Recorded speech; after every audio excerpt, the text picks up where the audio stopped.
औद्योगिक नगरी कोरबा को चिमनियों का शहर कहना गलत नहीं होगा। यहाँ एक नहीं, दो नहीं, बल्कि 20 से अधिक चिमनियां स्थापित है। पावर प्लांटों की वजह से शहर की आबो हवा प्रदूषित तो हो ही रही, मगर शहर के बीचों बीच गगनचुंबी चिमनियों को देखना किसी रोमांच से कम भी नहीं।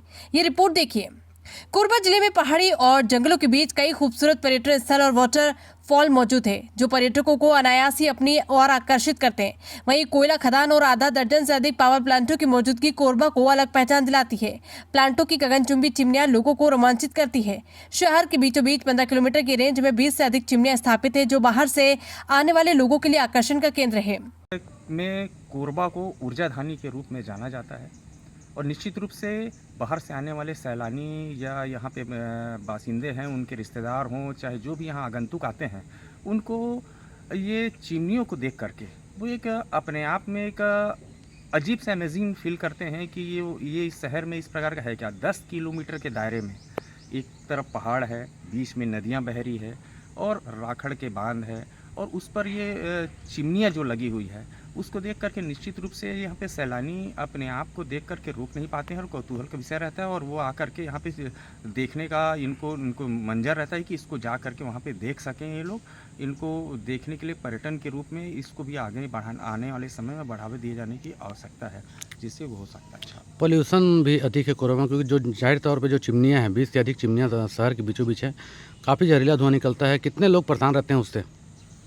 चिमनियों से निश्चित रूप से अगर ऊर्जा का कहीं पर विषय है तो हमारे यहाँ कोयले से मतलब विद्युत का उत्पादन किया जाता है, तो उसका राखड़ का उत्सर्जन भी होगा निश्चित रूप से। तो उसका भी डिस्पोजल के लिए राखड़ बांध का निर्माण किया गया है, उसका समुचित रख रखाव किया जाए आने वाले समय, ताकि राख का मतलब सही डिस्पोजल हो सके।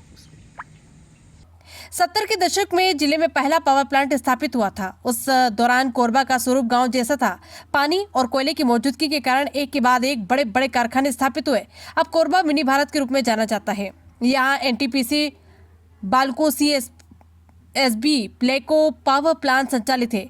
एनटीपीसी के प्लांट में सबसे ज्यादा 9 चिमनियां हैं। दर्री बराज पर खड़े होकर देखा जाए तो चारों तरफ चिमनी ही चिमनी नजर आती है। यह तस्वीर अपने आप में रोमांच का अनुभव कराती है। इतना रोमांच का विषय बना रहा था देखने के लिए। देखिए, 70 के दशक में पहला पावर प्लांट जो कोरबा में स्थापित हुआ था 100 मेगावाट का, उस समय से विकास यात्रा शुरू मानी जाती है कोरबा की, क्योंकि उस समय बिजली कारखाना, फिर उसी समय बाल्को का आना, उसी समय पावर, उससे पहले हसदेव डैम बन गया था, तब इसकी शुरुआत मानी जाती थी। और आज जब कोई बाहर से यहाँ आता है और दर्जनों चिमनियों को देखता है, तो उसको लगता है, जब उसको बताया जाता है कि पहले छोटा सा गांव था, आज जो आप इसका विशाल स्वरूप देख रहे हैं, तो स्वाभाविक है कि बताने वाले को भी मसरत होती है, खुशी होती है, सुनने वाले को भी लगता है कि हम किसी बड़े शहर में आ गए हैं या ऐसी जगह आ गए हैं जिसको ऊर्जाधानी के रूप में ऐसे ही नहीं माना जाता, बल्कि यहाँ के उद्योग खूब फल फूल रहे हैं। ठीक है, उसका एक पक्ष यह भी कई बार आता है कि इससे प्रदूषण भी बढ़ा, लेकिन विकास जहाँ होगा वहाँ स्वाभाविक इस तरह की चीज़ें होती हैं, और उस दिशा में भी सरकार और स्थानीय प्रशासन और सार्वजनिक प्रतिष्ठान या वो निजी प्रतिष्ठान जो चिमनियों के निर्माता हैं, वो सब अपनी तरफ से प्रदूषण पर नियंत्रण की अपनी तय कोशिश कर रहे हैं। ठीक है।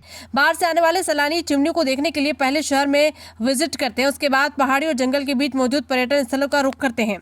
शहर में फैल रहे प्रदूषण के कारण ये पावर प्लांट और चिमनियां, इस बात से इनकार नहीं किया जा सकता, मगर सच ये भी है कि इन्हीं संयंत्रों की वजह से कोरबा जैसे छोटे शहर की दुनिया की पहचान बनी है।